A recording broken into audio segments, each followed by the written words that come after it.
भौणी माने स्टेज ऊपर आसी सारछन्ति तेणु गोरेगाँव एई भौणी माने पई पुणी थरे एक जोरदार ताली हो जाओ।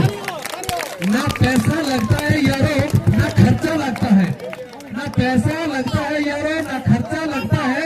हमारे ये बहनों के लिए फिर से एक बार जोरदार तालियां बजा दीजिए, क्योंकि हमें ये कलाकारों के लिए बहुत अच्छा लगता है। जोरदार तालियां।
कार होती है